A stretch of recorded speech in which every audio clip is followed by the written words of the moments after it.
5G Bharat, it is reality. You have yourself announced October. How will India benefit from 5G 5-10 years down the line? Not immediately, because it's going to be a creamy layer proposition, perhaps in the initial few days, although Mr. Mittal will try and Mr. Ambani will try and do their best to make it a mass proposition. How will the average Indian benefit? First of all, it will be a mass proposition. Not only the two private sector telecom service providers, but BSNL will also roll out its 5G in the coming 18 to 24 months, for sure, right? That's first. Second is, the big difference that 5G will bring, it will be in two sectors, education and health. The entire education sector, which today considers digital as somewhat connected and somewhat like, okay, this is the central piece is education. Now there is something digital I can build around it, right? That will reverse. Digital will be the core and the education sector will be built around it. Same thing will happen in the healthcare sector.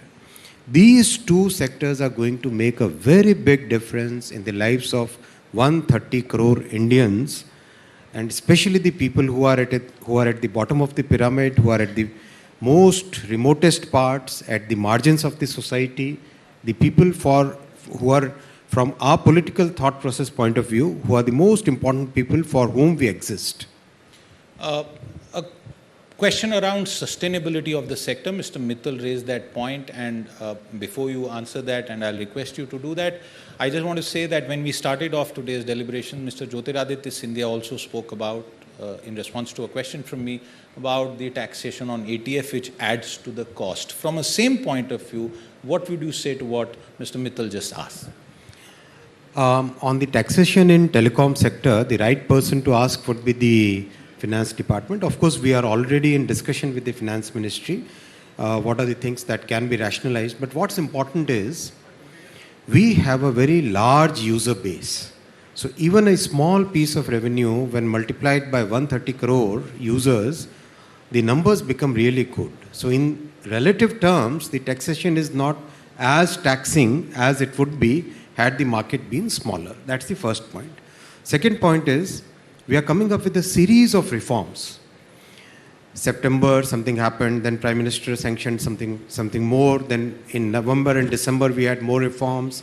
Then in March, April, we had another set of reforms on the WPC procedures side. Then ROW reforms, which we announced yesterday. So PM has been continuously pushing us and saying that our regulatory system should become the benchmark for the world. Each and everything that we are doing in fulfilling Prime Minister's vision of that world-class benchmark, gold standard of regulation. World should come and copy our regulatory setup. So all those things are in the works, things which have already happened, many things. Some things are, as we speak, things are getting done. So all those things combined should be seen as the right way of looking at the entire framework.